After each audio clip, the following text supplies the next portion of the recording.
Cool. Okay. So Hayden, you said, my BA has asked if he can have the course early so he is ready for his first day rather than ramming it all in one day. Am I okay to give it to him before to do revision on? Of course, he won't be getting paid for the homework. Given that you're a week away from recruiting him, he's obviously really keen and eager. I don't know, I suppose you can do, as long you've got access to it if you want to. I've never really had a VA kind of request it that early. Just looking at, where are we? So we're obviously the 3rd, so it's like over a week away. You can do, it's up to you. Is he definitely not working for anyone else? I'm sure that you covered that within the conversation you had with him. He's definitely not. He is just ending it. So do you mean he's ending his current employment? What's he doing at the moment? Let me know in the comments. One thing with regards to the comments in the chat. Okay, cool. Go for it. Yeah, if you want to do that. But I would just make sure that, because we do it on the first day, I would just make sure that you're explicit in terms of when you want it done. So I would potentially delay giving him access until maybe the middle or the end of next week, so that it's more fresh. If you give it to him too early and he cracks on with it and he does it in literally a day now, and he doesn't then go over that, he might forget things. Whereas the reason why we do it on the day before they start is because it's fresh in their mind. So just kind of bear that in mind, and then you can make that decision.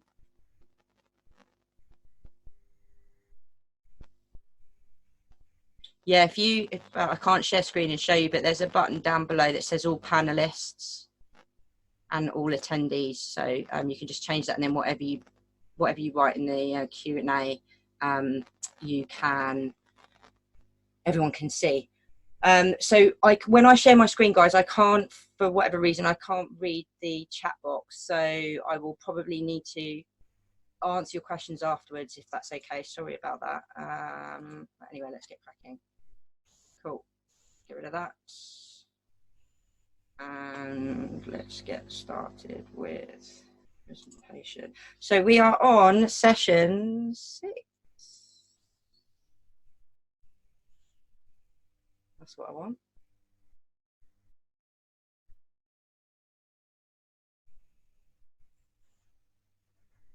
So session 6 today, we are going to cover inviting to communication channels. We're going to look at Google Drive access again, and sourcing expectations. So what are the expectations from the point when you onboard them all the way through to then their first 30-day period or 45-day period through their probationary, and then we'll also look at kind of post that in the next session, but also then what the expectation is going forward for consistent deals. We'll look at that. We'll also look at the one-to-one meetings in a bit more detail, and also provide you with the agenda. So on the first day, when you first start them, they're obviously going to go through their training. You're also going to have given them access to and an invite also to the communication channels that we went through, and you obviously have a sheet that you can share with them so that they can gain access. Whether or not they need to set up their own accounts, so Loom and Zoom, for example, but then you'll already, knowing when they start, you'll have the meeting links booked in as a reoccurring for the one-to-ones, either on a Monday or whatever day of the week you're doing it via Zoom, so you can also share those with them as well as the Slack channel too. Now, note with the Slack channel, you need to make sure that you have got the channel set up so that you can invite them. So you'll need to use their email. You'll need to invite them to the actual workspace. So it'll be your company name or whatever you want to call it. So your workspace has all of these channels in, and then you will then specifically, once they're invited to the workspace, you can then invite them to each specific channel. So obviously a sourcing VA, we're looking at the sourcing channel. So if you've used my example that we went through in a previous session, you'll have set them up exactly like this, and you will give them access to channel 6. Now, when you do that, they will have an email confirmation, just to say that obviously so-and-so's invited you to join. They need to obviously click the OK. They obviously need to have a login for Slack anyway in order to get access, or if they don't, they can use that link that comes through via to their email, so that when they click on it, they then create an account. One really nice kind of thing to note that kind of gives off a professional feel is that not with Zoom, but when you start to use Asana and various other softwares like Slack, for example, you have the opportunity to create a profile picture. It's really important to make sure that when you create your Slack workspace, that the email address that you're logging in with, obviously that's your user account and you're the administrator for that whole workspace, that you upload a photo, not something that's like 10-15 years earlier, something that like a recent photo, so that when they come on board, they can see, yeah, that's you, especially if there's 2 business partners as well. So never use the same account, always have a separate account. You can obviously make sure that you've got access to all of the channels that you need as business partners, but make sure you have your individual account and you've got a profile picture uploaded. If you start to then use Asana in due course, you can do that as well. But make sure also that on the first day, when they are gaining access to these communication channels, that they also upload a profile picture as well, because as you start to grow your team, you'll want to set a really good impression, kind of, this is the norm, this is how we mean to go on, these are the things that they may seem a bit small and little and not probably a bit insignificant, but actually it you know, it comes across very professional, and you get them to start as they mean to go on, if that makes sense. So if you haven't set up Slack yet, please make sure you do. Obviously there was a how-to tutorial all about Slack that I posted within the inner circle after the last session. Similarly also with Zoom as well. So I think a lot of you are now on Zoom. Some of you have had a few issues. You're going to need to make sure that you understand Zoom from a share screen perspective, how to create and share meeting links, add them to your Google Calendar, let's say, or your Outlook calendar, whatever it is that you're using at the moment for email, how to then obviously extract those links to then send to your team as well. Again, both business partners need the same link to log in if they're in separate locations, if there's 2 of you.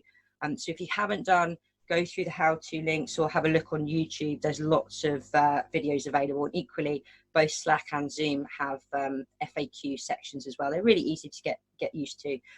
One thing I would say is to overcome any technical issues with your VA attending the interview, which is the first point of face-to-face contact you're going to have with them.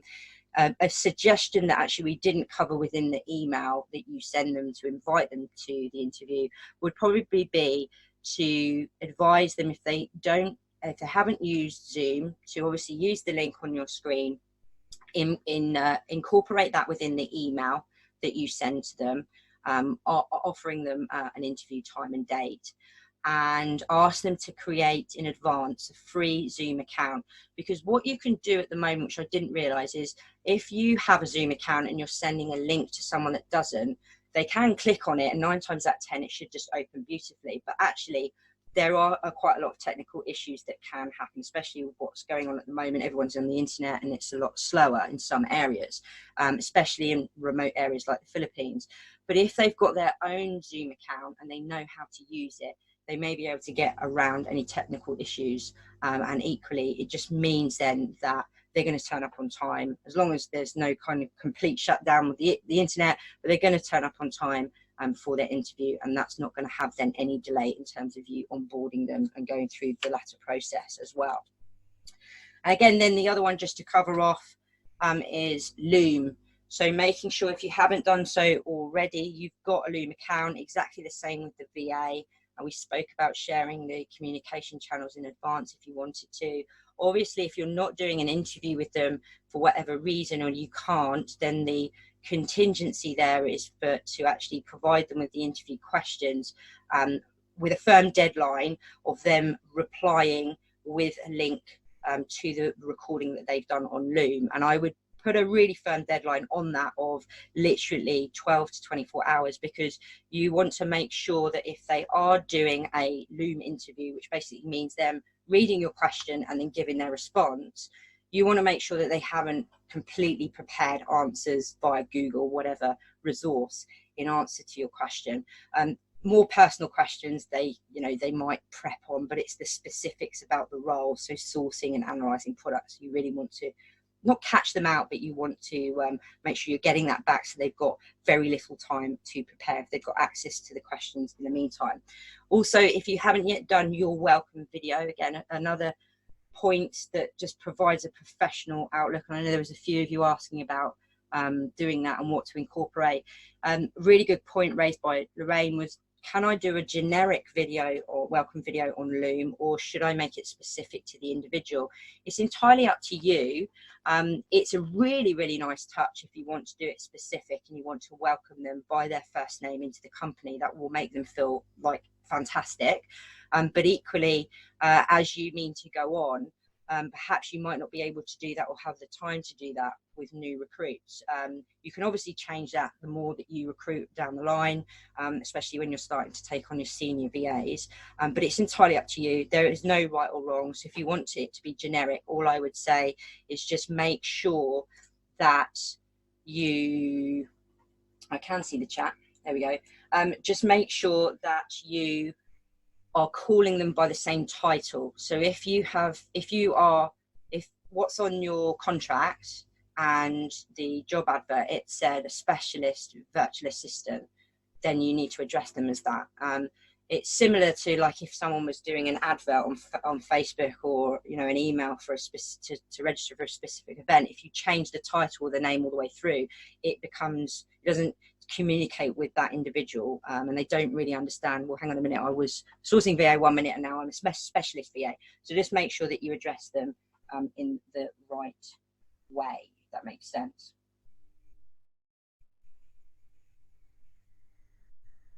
Cool. Okay, I can see the chat now, guys, so it's on a separate screen. So let me know how you get on with Loom as well. Don't feel anxious or nervous. If you want some feedback, just put it in the group. We're all kind of in the same boat, so more than happy to give feedback. But equally, if anyone else within the group kind of wants to give feedback too, we're all here to kind of support each other as well. So cool. Hub staff. Now, we covered Hub staff in the last session, but I just wanted to give you a bit more detail. I've been using it now for about a month and it's absolutely fantastic. It saves so much time. So we covered off that you can get access to it both on your mobile and on your desktop. And then there's an option via desktop to download an app to your desktop, which means you don't actually have to be logged on to the Hub staff, your account, to track your own time. So this is really good for you, but also for your sourcing VAs. Whenever you create an account, you automatically get a default account yourself. And it's really good to see where you're productive and where you're not. And you can actually assign different to-dos. So if you're currently manual and digital like me, where you've got a to-do list, but then you've got also your a CRM or something that you're using like Asana, you can integrate tasks or add tasks directly into Hub staff for both the sourcing VA, which would be exactly the same thing every day, but it means then you can track their time, screenshots, which you can see here. It actually takes every 10 minutes or 15 minutes, depending on what you set within the settings, it will screen grab from their remote location, so their laptop or their desktop, enabling you to see over the time every single day, and you can go back as far as when they started, exactly what they were working on. So if they're saying, oh, it's taken me 8 hours to source and I've only sourced 6 deals, well, you can very quickly see, and they can very quickly see, that they had idle time, let's say, of around about 2 hours where they were not doing anything. So it tracks that. And obviously from a sourcing VA perspective, their mouse is going to be moving on a constant basis. They shouldn't have any idle time. That's just one of the benefits to Hub staff. You can also pay them directly. So what I get my team to do is at the end of every month, the managers get paid monthly by me, but we're moving to bi-monthly. So let's say at the frequency of time when they need to be paid, because it tracks the hours that they've worked this week and that period, you can set by default their pay periods, so that Hub staff will automatically send them a reminder to say you need to submit your invoice. They can then send you an invoice, create it, and send it via Hub staff to your user account. You then get a notification that it's due, so you don't necessarily need to create a calendar reminder. You check the invoice, and you can also approve the timesheet as well before. And then once you've approved that, you literally click a button, and that will be linked to either your TransferWise account or your PayPal account. And it literally goes straight into their account. So it will process it. If there's ever any problems where it doesn't process correctly, it will then tell you, and you can then obviously have a look and see what the problem is to solve it. You then also are able to look back over time in potentially, if we do a bonus session, I'll look at probationary periods and performance reviews. So this has it all digitalized. It will show you productivity percentage, how much they've been active over the month going forward, and it accumulates that over time, so you can very quickly have a look at a specific day or a specific week or a specific time period that you want to. It's fantastic. There is a 14-day trial with that link, and it's $7 per user per month. So like I said, there's obviously a lot of upfront cost initially, but it's definitely something I think to consider. And for $7 a user, when it would just be you and them starting, which is $14 a month, for everything it does, and if you bear in mind all of the admin is suddenly in one kind of app or one bit of software, how long is it going to take you to approve a manual invoice via email or coming into PayPal, and then you're suddenly then having to go in, check what they've done, and then go into PayPal or TransferWise and then process that payment. Actually, if you accumulate that over the month, which I did when we were doing it manually for our OSC team, it's quite substantial. So for $7 per user, it's a really good kind of time-saving piece of software. So have a look when you're ready, and integrate it if you need to. Cool. Google Drive. So what I want you guys to do is, obviously we spoke earlier on about Google Drive and potentially having a domain and then going in and creating a business suite, which is called, which is at the moment it's £4.62 a month for a business Google Drive. And that's the basic plan, and that will give you 30 gig of storage on your Google Drive, where you can then save all of your work, and obviously your VA will then get access to that specific sourcing sheet and any of the view-only documents that you've created as well. And as you build your team, you can then obviously add folders and whatnot. So the answer is, I can't wait to outsource everything. Yeah, it's fantastic. It's fantastic. Just build the processes, do it, learn it, and then that's where you document, and then off you go and you outsource it. So again, it's a cost. You can just use a personal Gmail account at the moment. You can, which you obviously get the 15 gig of data storage. Obviously, if you go over that, which is quite excessive to go over, but if you do go over that, then they start to charge you for going up a tier. So it may be at that time you potentially look to consider taking on the basic business plan. Or unless you're going to set up a website and start getting some wholesale accounts open, then potentially it might be a move to think about now whilst things are quiet, not quiet in total, but quiet. So yeah, just make sure also all the templates that you have created, they're accessible. You understand the difference between view and edit access. You know how to generate a view and an edit link as well. And if you can't remember, please go back through the previous session that we did where I shared that with you.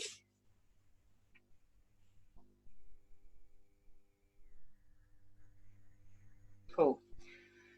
Okay, sourcing expectations. So ultimately, your aim for this VA is for them to be effective and to provide you with, or for you, sorry, to effectively provide them with as much support as possible in order for them to achieve 10 deals per day within the specific category that you have decided or that you've been allocated, and that meets the criteria in full and obviously the expectation there of them meeting their KPIs. So the difference between the criteria and the KPIs, remember, is that the criteria is specific to the category, whereas the KPIs is all about the key performance indicators. So what is it that they need to achieve within their role on a daily basis? So how many deals, how many days a week, and by what time, and then what are they communicating, and obviously communicating that those deals are live, ready for you to review. So there's only 4 KPIs really that those VAs need to achieve. Obviously there is an additional one, which will be 100% attendance to every single meeting, unless for whatever reason there is a good and valid reason why they can't attend for whatever reason. So you know, the internet is completely gone. You could then potentially communicate on a later date, so either rebook that meeting. And I would suggest that if you did a Monday and there was an issue, you're probably not going to be able to hear from them anyway. So if you ever get into that situation where you think, hang on a minute, I haven't heard from them, don't think the worst, where they've done a runner or something's happened and, you know, they've just not turned up because they can't be bothered. There is always something that's potentially gone wrong. But equally, at the same time, you need to understand also that if a VA is continually late to a meeting or isn't starting work on time, and you'd be very quick to see that on Hubstaff, because it actually sends you a message if they start work late, that then will start to ring alarm bells to me, and I'd be like, right, well, we need to nip this in the bud quickly, but maybe understand what the underlying issues are because of that. And then you can make a decision on what you do. But I digress. So essentially, the aim is 10 deals. What you've got to remember is when you start, they are going to need to be trained your way. And there's been a lot of changes recently also, and there is continual hurdles and bumps in the road, and you'll need to feed back within your training to them of any changes within specific categories, or if you suddenly become inactive in a specific subcategory for whatever reason. So that's really important. But when you first start, the aim there is to get 6 winning deals to start with. And we usually say over the first 4 weeks, our aim in your head, this is not what you communicate to them, because your communication to them is 10 deals a day. But what you need to be mindful of is they might not have sourced in that category before. Your targets might be slightly higher, let's say maybe, than what they were previously used to. And it just might take some bit of adjustment to how you operate your business and what you're requiring from them than what they were used to in a previous role. So for the first 4 weeks, we're looking at 6 really good deals that are meeting all of the criteria within the sheet that you've supplied them with. And then what we're then looking for is more support, more feedback during that meeting, but concise feedback, so that you can help them progress to then achieve around about 8 to 10 winning deals within that first 3 months. So by 12 weeks, we want to start to see between 8 to 10 absolute tick in the box. They are 100% meeting our criteria sheet. So always meet on the day of the probationary period. So that's obviously their first day, and make sure that you review the performance again at a later date. Now, like I said, we'll cover that in a later session, but just be upfront about this, be upfront about what in your head, what these sourcing expectations are. So make sure you write that down. So 6 deals within kind of 4 weeks. That's ideally what we want to achieve, winning deals. If you get more than that, fantastic, you're doing everything right, brilliant, and you've got a winning VA there. But then by kind of 3 months, so 12 weeks, ideally you want to be hitting 8 to 10. In the busy months, so Q4 for example, where near enough every category is fantastic, sourcing is brilliant, hopefully we'll get there this year as well, then you are looking at, 10, if not more. And we'll talk about what you can do in terms of perhaps getting more deals out of them as you go along. Now, does everyone remember session 1 where I shared with you the stats of what your VA could achieve? So if you guys go on, you probably haven't done it because I know that I've given you lots of information, but if you go on the business report section of your Seller Central account, it's the one where it shows you the graph, and then underneath it will show you all the categories and the percentage of products that you've sold per category. Just at the top, it will then show you your total orders for that specific month. It will also show you how many units you've sourced in terms of orders. Thank you very much. And then it will also show you your average sale price for all of the orders that you've had. And that, depending on what you're selling, that could be 20 quid. The average is around about £20, but it could be more, it could be slightly less. But if we take rule of thumb that the VA is sorry, your average sale per unit per product is around about £20. If your VA, let's say, is achieving 8 deals a day, you're timesing that by £20, which is your sale price, your average sale price, and then you times that by 5 days a week. There, theoretically, if you bought 1 unit of each of those deals, that's theoretically 800 quid in sales. Now, that probably won't happen within the first 30 days, but just bear with me if you buy 1 unit. But then suddenly, if you're then saying, okay, out of those 8 deals, I'm going to buy between 3 and 5, which you actually end up buying on average 4 units per deal, that then suddenly becomes quite significant. And that actually equates to £3,200 in sales, gross sales on Amazon, bearing in mind it was £20 average per unit per week. You times that by 4, that gives you £12,800 revenue. So that's just a kind of recap of once you get to that 3-month mark, really, this is what we're looking at, and that's the target for you. And when you get there with your VA, what it'd be really great to do is during those meetings, and again, we'll cover this, but during those meetings, feed this back to them about, not necessarily bragging about how much money you're making out of them, but feedback how well they are doing and what an impact they're having on the business. They've helped us to double our revenue, and you can talk as a whole like us, the company is bigger, and when you start to introduce more VAs, you can then obviously allow them to communicate with each other as well as you on Slack and whatever else is that you use. So I hope that helps and kind of reseeded some information about kind of what the expectations are, but also from your side of things, kind of from a financial point of view, also what it is that you can achieve. So here's the KPIs: 10 winning deals a day per day, Monday to Friday, 10 winners. So that was one I forgot. So 10 winning deals of those 10 deals. That's our target. 1 to 3 stores. I just cover this again. We did cover it in a previous session.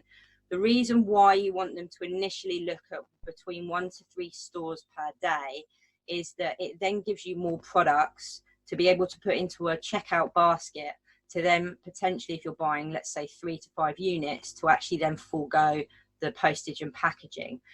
Now, what I would say is this is not set in stone, 1 to 3 stores. What also it does is it enables them to become quicker at becoming experts in those stores that they're looking at. So if they're spending more time on a store and really going through it with a fine tooth comb, when they come to that store again, they'll know the layout, they'll know where to look first, they'll know it. And the more stores that they layer in over time, they will then start to be able to almost do them blindfolded, especially when the sales are absolutely right. So there are 2 main benefits of why we say focus on 1 to 3 stores. But bear in mind, periods during the year like Q1, it's going to be quite difficult for them to find you 10 deals across 3 stores. So you might have to introduce maybe a higher kind of target. And I wouldn't say 10 stores. I would say around about 5 or 6 on average during off-peak months is a max.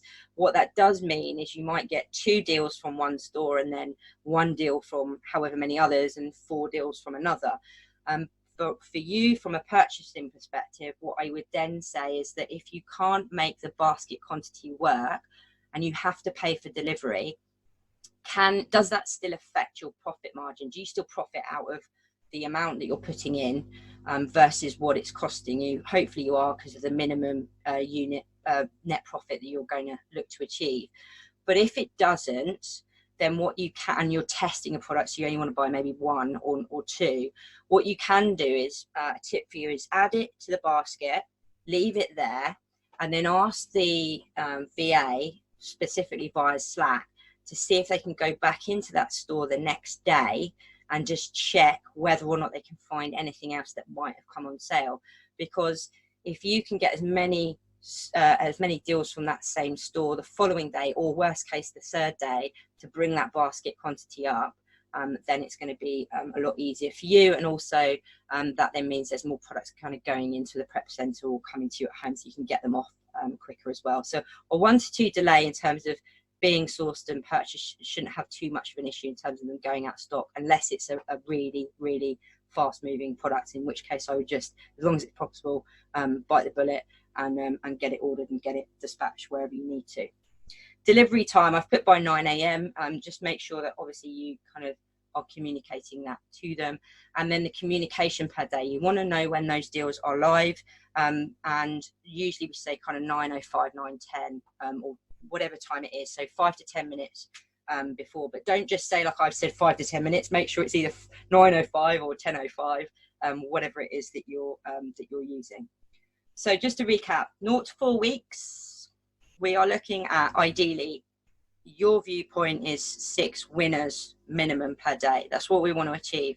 And then by 12 weeks, we're looking at 8 to 10 per day minimum, being obviously 8, but during those peak months, that's when we want to see absolutely 100% kind of 10 winning deals. So be organised with your VA, be upfront with your VA, feedback, give them a proverbial sandwich in terms of, this is what we absolutely loved about the deals last week. Really like the fact that you were able to source X amount of products within only 3 stores, like across the first 2 days of the week. That enabled us to achieve this, and this.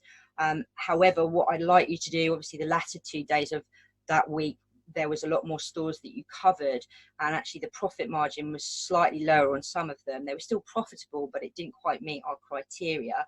Can you just give me some feedback on that, and how can we kind of look to resolve that going forward? So kind of have communication with them where you're asking them for exactly that, Sally Ann, I didn't want to swear, that you're asking them for their feedback, because remember, they've had experience as well. And they might be really quick at kind of logistic or strategic planning, and might come up with a really ingenious way of making that process more efficient, or it just gives them the opportunity to think about their actions, think, okay, hang on a minute, yeah, I should have done it that way.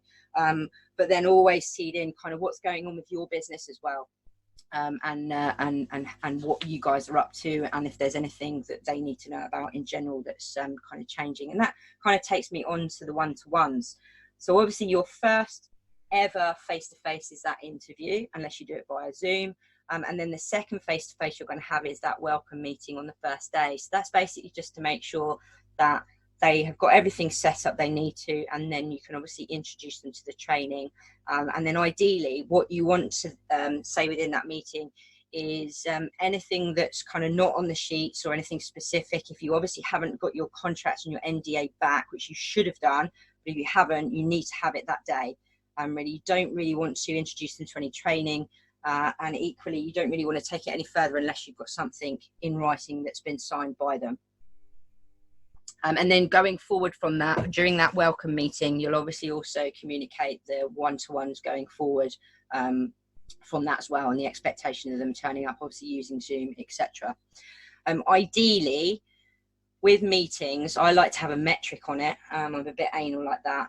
Not everyone can maintain 100% commitment and attendance on time throughout the year. Obviously it's 52 weeks, so you're technically going to do around about probably shy of 52 meetings, which sounds like a massive number. So what's the chance of you being able to do 100% of those 52 meetings? Probably not. So I always like to say 75% of meetings that are booked. Obviously, if they can't coincide with their birthday, for example, your birthday, or it's Christmas Day or whatever, you'll need to reschedule that, and just be organised and know in advance what is approaching. Is it a bank holiday that they're meant to have off, and not be sat there in front of your computer thinking, where are they? So make sure that you've got those in your diary, because that's a massive faux pas. But I'd like to share with you a meeting agenda, and it looks really short, but it's short and sweet in terms of the longer you spend on that meeting with them. So I'm saying, like, literally you do 15-20 minutes max once a week. The more time you're spending on that meeting with them, this time that you are wasting is, unless it's something you're being productive and you're being efficient. So if you need to take a bit more time, I wouldn't say anything longer than 45 minutes, and make that not a regular thing. If you do need to take a bit more time to feedback, especially within the first week or two, then I would suggest kind of doing that. But equally, think of attention span from both yours and their perspective. So if you feel that one meeting is going to be quite significant and quite longer than what it needs to be, maybe break it up and have a meeting at the start of the week and maybe a meeting on maybe the Wednesday or the Thursday or the end of the week, just so that you're covering all the topics that you need to, but you're not doing it in one go. And obviously that breaks it up for them so that they can crack on, take any feedback on board and get started with you. So here's an example. Take a screenshot by all means, and then you can use this within Slack. You can also share documents within Slack as well. So what I would do is, when you've got your Google Drive set up, you can create a Google Doc template on your Drive, just like it has here. And then when you do your meeting on a weekly basis, you have this open, and you obviously want to put the meeting date, time. One thing you might want to add in here also is who's the attendees. If there's more than one of you, equally, because there might be one of you doing the meetings, and then if you're ill or off, then the other person might need to take on the meeting. Equally, also, when you start to take on a senior VA, you might want the senior VAs doing the meeting. So you need to just make sure that you've got who's attending. The Zoom link meeting will always be the same link, so that can go on your template for that VA, because obviously if you have another VA, you might want to do a separate meeting and then they'll have a separate link. And then this is the agenda. So you really kind of want to extract anything from the sourcing sheet, really, because that's where the performance is, that you want to feedback on, both positive, any constructive feedback that you need to give them, things that they need to kind of think about, and equally any to-dos going forward.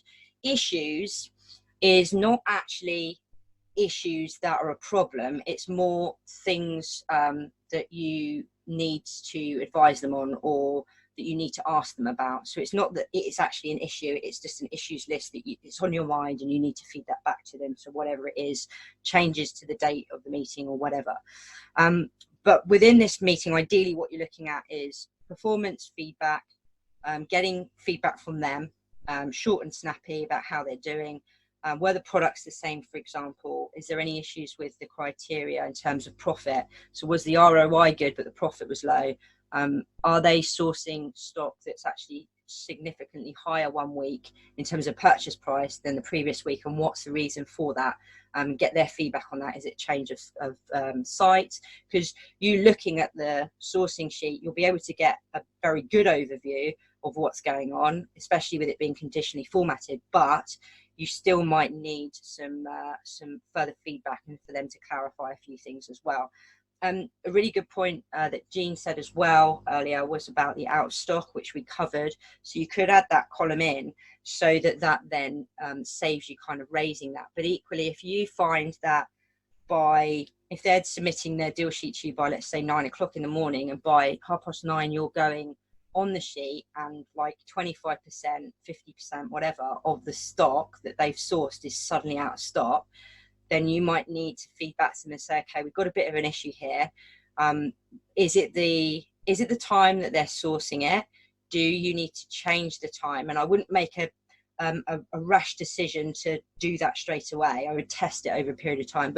Or is it the store? Is it the time of year? So is it something that is that you guys collectively can do to achieve a greater output, or is it something that is outside of your control and you need to avoid actually using that retailer? So have a think about that as well. Cool. Just checking in on the chat box. Any questions with regards to that? One thing that we always do also within the meetings, obviously, is goal review is standard, but business update, and that's basically you as well. So that's what I've previously touched on feeding back on kind of what's going on in general and what's going on in the business. Or we're taking on a new VA, sourcing VA next week, so you're going to have someone that you can communicate regularly. And we didn't realise this, but our two VAs that we have working for us, Ozzy and Queenie, they actually live in the same province, near enough the same area in the Philippines, don't know each other before, so that's really nice. And you might find that happens as well, so they can kind of become friends in their own country or town if they live close, once we're obviously out of lockdown, and that just kind of, you know, builds up on team dynamics, and it's kind of a nice feeling that obviously they've got a colleague that they can get to know outside of work as well as inside of work too. Just to note at the end also of the meeting, we just do a really quick, get a really quick rating. So basically you rate it, but then you also ask them, you know, how did you rate the meeting today in terms of support? And obviously 10 being absolutely fantastic, you're the best manager ever. And usually it's a 10 for the first like month. And then when you start, if there's any issues, it might go down to about 7 or an 8. But usually the average is around about 7 to 8. So if you obviously get anything less than that from them, then give me a shout, and maybe I can sit in on one of your meetings with my screen turned off and give you some feedback. But usually you very rarely consistently get 10. But equally, you kind of rate yourself too, because you're getting feedback as well. And it's not just, remember, within the meetings about chat. It's a two-way thing. So make sure that you do your bit. And you can see here, obviously, that I've put on here VA manager. Any of the ones that obviously are not marked as VA manager are together, because obviously there's feedback from both of those. And then obviously you end it as well, and end with the rating. Hope that helps, guys. Any questions?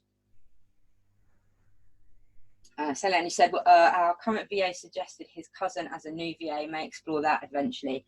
Why don't you get him to apply? Not necessarily via online jobs. Well, you could do actually, just send him the direct link. Alternatively, send him the job description via email and get him to respond via email. Just do it that way, 1 or 2. Obviously get his name from your VA, so you know that when it comes in, you know who it is. But yeah, go for it. The more you've got coming in, the greater chance. But obviously I think he's in a different country, isn't he? I think he's in India. But that's not a problem. They still accept dollars in terms of payment, and it's exactly the same going forward. Obviously just a time difference. So I had that app, which was Fox Clock. So I think they're 5.5 hours ahead. So I'm a little bit less in the Philippines. Cool. Any other questions about communication channels, getting set up, one-to-one meetings? Give me a shout in the chat if not. Cool. So I'm on time tonight. I've just got a few more things to share with you. That's a nice, I wouldn't say easy, but a less kind of intensive session today. But I did think today, rather than giving you like a 2.5-hour session, especially given it's a Friday night and all, and we're all going to go out and have a few drinks down the pub, that I would do a bonus session for you. So so who's up for a bonus session? Because I'd like to cover a bit more about paying your VA, talking to you about post probationary period, what to do in the lead up to that probationary period, whether they're absolutely fantastic and yes, they've passed, whether you need to extend that probationary period, but also whether actually, really sorry, this isn't working out, and what to do in the event of serving notice. You have wine. Wish I did. So yeah, post probationary period, lead up to that. We'll look at bonuses and incentives. So we'll talk again in a bit more detail about how to structure that, when to introduce it. Obviously that's in line with what you've put within your contract as well, so we'll cover that, and if yours is slightly different, I can advise you. We'll look at showing you how to set them up on Seller Central, so that when they start, they will have access to the multi-tool, telling them whether they are eligible, or you are eligible, should I say, to sell the products they're looking at, but also from a hazmat perspective. That's really important. And we'll also talk about fresher training and when to do that. whether it be quarterly, every 6 months. I can give you ideas of what we use dependent on the role. So my suggestion is Sunday, if that's okay. So Sunday the 5th of April, and hopefully everyone will have their interviews done and dusted by then, and hopefully shortlisted, ready to kind of offer early next week. So if we can put it in the diary, 8 p.m. on the 5th of April, hopefully Facebook will be working by then, and I'll be able to stream from Zoom directly into Facebook. So homework, watch the replay. This information will be going out tomorrow. Invite to communication channels. So Hayden, if you've not done that already, you could probably start that and then make a decision on the training whether you want to do that as well or wait. Share Google Access links, make sure that they're either edit or view. I would hold off obviously until they are onboarded with that information, just in case you accidentally share the wrong link and they then download it and do a runner or whatever. You don't want them to have access to your information really for anything longer than obviously the first day that they've come onboarded. Share the training login as well. So just to recap, anyone within the AEA group who hasn't currently got access to the Manual Sourcing Made Easy course, what we're willing to do is to provide you with 14 days free access to that course so that it will help you onboard your VA. So as soon as you request that, or how to request that, is send an email to help@onlinesellercircle.com. Put that to Queenie and then she knows the drill. But once you send that email, just specifically say if you want it to start from obviously the date of the email, or you want a specific start date. And then what she'll then do is she'll enroll you, and you can then obviously share through LastPass securely the login. She'll then get in contact with you when the 14 days is due to be up. And if you do want to obviously take out that course as well as the VA business pack, we can do you a bundle price on that for being an AEA member. And obviously going forward, you'll then have access to that. So all of your VAs in the future can use it, and we're regularly updating that as well. So a lot of the content that I've done in this challenge is going to go into that from a client perspective, but also a VA perspective. And then think about your one-to-ones. So get your template sorted, and then make sure that if you are ready and ready to go, you've got the links created, the meetings created as well, so you're ready to share. Cool. And that's the end of tonight's session. So session 6. So session 7, last session, bonus session, Sunday, 8 p.m. If you've got any questions in the meantime, post those in the inner circle and the Q&A thread, and let me know how you get on with over this weekend, because I know a lot of you fed back and said obviously you are sending out more kind of emails, waiting for responses, and also doing interviews as well. So keep us posted. Let us know if you've got any questions. Ask as always. Cool. Buzz in, also buzzed. No worries, Sally-Ann, no problem, pleasure. You guys are going to absolutely ace. There might be a slight delay in the sharing of this particular video because I'm going to have to download it and then upload it. So and then Ozzy's going to need to do what he needs to do. But the action plan stuff will go out as scheduled. So cool. If there's any other questions, put them in the chat box right now, just so I can check off anything. No, sleep well. See you soon. Cool. Perfect, guys. See you later. Have a great weekend, and I'll see you on Sunday. Take care. Bye for now.